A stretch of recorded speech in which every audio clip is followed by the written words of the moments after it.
So hello everyone. अभी तक last time अगर वीडियो हमारी जो थी वो हमारी रैशनल नंबर और हमने इरैशनल नंबर को डिटेल में पढ़ लिया था। बट अब आती है हमारे नेक्स्ट टॉपिक की बात, जिसको हम बोलते हैं रियल नंबर्स। सो अभी तक हम पढ़ रहे थे कि नंबर सिस्टम क्या है। नंबर सिस्टम की जब भी बात होती है हम ये बोल सकते हैं कि रियल नंबर्स का जो कॉम्बिनेशन होता है, रियल नंबर्स एक्चुअली ना नंबर सिस्टम को ही रिप्रेजेंट करता है। प्रॉपर्ली बताऊं तो देखो, एक गेम खेलते हैं, फॉर एग्जांपल एक बैग लेते हैं, ठीक है। एक बैग में डाला हमने सारे रैशनल नंबर्स को, दूसरे बैग में हमने सारे भरे हुए हैं, क्या बोलते हैं, हमने एक दूसरा बैग लिया जिसमें सारे इरैशनल नंबर। बैग 1 सारे rational number, bag 2 irrational numbers. अब एक कंटेनर उठाओ बहुत बड़ा सा, उस कंटेनर में सारे रैशनल नंबर का बैग जो है पूरा खाली कर दो, तो सारे रैशनल नंबर्स उसमें गिर जाएंगे और इरैशनल नंबर्स को भी उसी कंटेनर में सारा खाली कर दो। तो अब तुम्हारे दोनों बैग खाली हो गए, सारे रैशनल नंबर और इरैशनल नंबर उस पूरे कंटेनर के अंदर आ गए। तो पूरा कंटेनर किससे भरा हुआ है? रैशनल नंबर और इरैशनल नंबर के कॉम्बिनेशन से। तो रियल नंबर भी यही होता है, ये कंटेनर ही हमारा क्या हो गया, तुम्हारा रियल नंबर हो गया। Real number is basically a combination of rational numbers and irrational numbers, और आइदर वी कैन से कि real number is actually all possible numbers, all possible values या ऑल पॉसिबल नंबर्स जो like हमारे natural number, whole number, rational number, irrational number, integer, सब हमारा किसके अंदर आ जाता है? रियल नंबर के अंदर आ जाता है। अब ये एक और कॉन्सेप्ट आता है इमेजिनरी नंबर का, वो हम बाद में पढ़ेंगे। तो रियल नंबर हम ये बोल सकते हैं that it is a combination of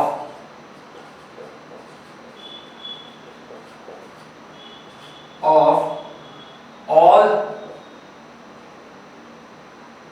rational and irrational।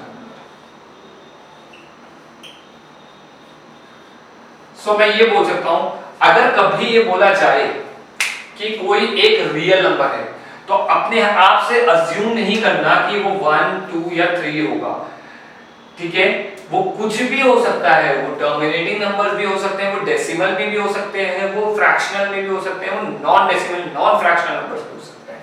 हमारे 1.3 भी हमारा रियल नंबर में आता है, 1.33 बार भी हमारा रियल नंबर में आता है, 1.3001 001 and so on real number में आता है। तो रियल नंबर एक बहुत बड़ी कैटेगरी है नंबर्स की, जिसमें हमारे infinite number of possible values exist करते हैं। तो हम एक तरीके से और बोल सकते हैं रियल नंबर्स को कि माइनस इंफिनिटी से लेके पॉजिटिव इंफिनिटी तक जितने भी नंबर एग्जिस्ट करते हैं रियल पॉसिबल नंबर्स, वो हमारे रियल नंबर्स के कॉन्सेप्ट में आ जाते हैं।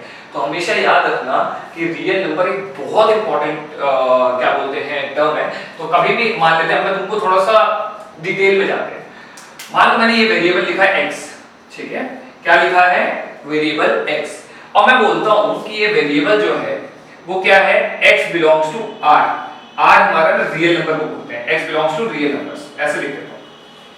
यानी कि x की रियल नंबर्स में वैल्यू हो सकती है, तो x की वैल्यू 1.00001 भी हो सकती है, 1.00003 कुछ भी हो सकती है, रैंडम रियल पॉसिबल वैल्यूज कुछ भी हो सकती है।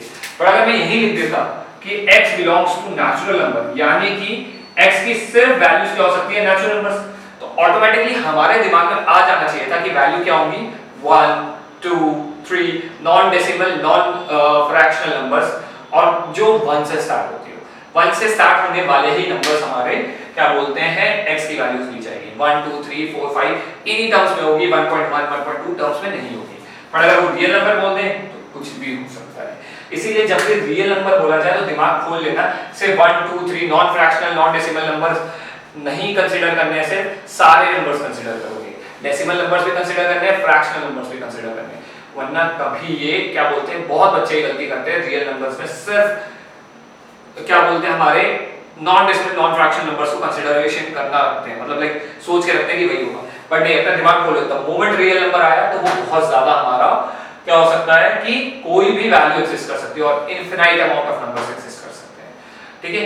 सो यही रियल नंबर का कॉन्सेप्ट है, बट रियल नंबर एक बहुत बड़ा टॉपिक है, मतलब हर एक छोटे से टॉपिक में रियल नंबर आ ही जाएगा, चाहे तुम अलजेब्रा पढ़ोगे, चाहे कैलकुलस पढ़ोगे, कहीं भी रियल नंबर एग्जिस्ट कर सकता है। रियल नंबर ना बहुत इंपॉर्टेंट है।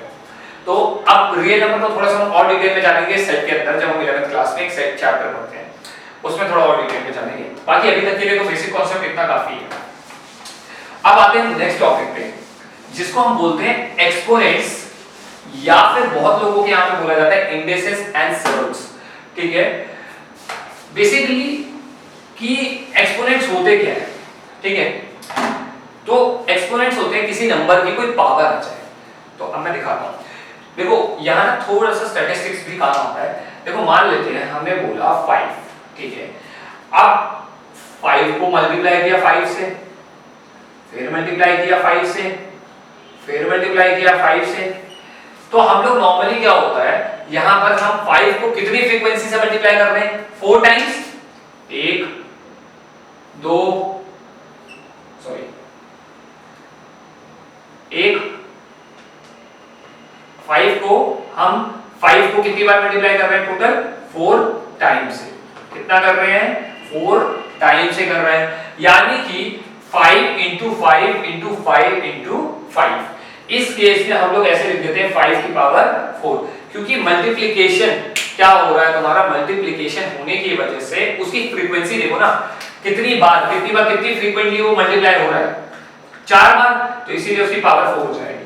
पर अब ये पावर 4 क्या है, क्या होता है, अब ये समझा देता हूं, क्योंकि ये तो मैंने एग्जांपल दे दिया। एक्सपोनेंट्स होता है जब हम किसी भी चीज की पावर लिखते हैं, तो लाइक फॉर एग्जांपल मैं लिखता हूं 5 की पावर 2, ठीक है, तो ये हो जाता है, ये जो पावर है इसी को एक्सपोनेंशियल फॉर्म बोला जाता है। क्या बोला जाता है, एक्सपोनेंट। पावर जो है वो तुम्हारा हो जाता है एक्सपोनेंट, ठीक है। अब पावर मान लो जितना भी पावर होगा, इसका मतलब होता है कि वो उतने नंबर ऑफ टाइम्स मल्टीप्लाई हो रहा है। फॉर एग्जांपल 5 की पावर 2 है, तो 5 की पावर 2 का मतलब क्या हो जाएगा, 5 into 5। जितनी बार भी है वो उतना फ्रीक्वेंसी है, उसका मतलब ये है कि वो उतनी फ्रीक्वेंटली मल्टीप्लाई होता जाएगा। अगर मान लेते हैं 5 की पावर 8 होता, तो 5 नंबर इटसेल्फ अपने आप से 8 बार यानी 8 फ्रीक्वेंसी में मल्टीप्लाई होगा। 8 बार का मतलब हो गया कितना फ्रीक्वेंटली, कितनी बार का मतलब होता है फ्रीक्वेंसी, फ्रीक्वेंसी मतलब कितनी बार वो करूंगा, फ्रीक्वेंटली मतलब कितनी बार हो रहा है, ठीक है। जैसे for example Indian road accident की बात करें तो कितने फ्रीक्वेंटली रोड एक्सीडेंट होते हैं, हर दूसरे दिन, हर तीसरे दिन। तो यहां पर भी ऐसे ही चल रहा है ना कि 5 की पावर 8 जो है क्या हो जाएगा तुम्हारा, 5 into 5 into 5 कितनी बार फ्रीक्वेंटली होगा, इसकी फ्रीक्वेंसी होगी 8, यानी 8 टाइम्स 5 अपने आप से मल्टीप्लाई होगा। सो पावर्स का गेम सिंपल होता है, जब एक्सपोनेंट्स की बात आती है तो हम नंबर के ऊपर लगा हुआ पावर या वेरिएबल के लगा हुआ ऊपर पावर, वो उसको हम क्या बोलते हैं, एक्सपोनेंट। अब मान लेते हैं एक पावर है तुम्हारा a की पावर b, तो इस केस में a को हम बोलते हैं बेस और इसको हम बोलते हैं पावर। क्या बोलते हैं, पावर। एक्सपोनेंट्स के केस में इसको ये बोला जाता है, मैं लिख देता हूं टॉपिक ऊपर, एक्सपोनेंट्स, ठीक है। ये तो सबको क्लियर है, हमने 6th क्लास से लेके 8th क्लास में सबने पढ़ा है ये चीज। बेस हो गया हमारा, पावर हो गई, बट इससे कुछ स्पेसिफिक रूल्स हैं, रूल्स को अप्लाई करना बहुत ज्यादा इंपॉर्टेंट है। तो उसके लिए हम थोड़ा सा अभी इस वीडियो नहीं अगली वीडियो में इसको थोड़ा और डिटेल में बात करते हैं एक्सपोनेंट्स को, उसके बाद हम पूरा डिटेल में कुछ थोड़े बहुत क्वेश्चंस भी करेंगे इसके। Thank you.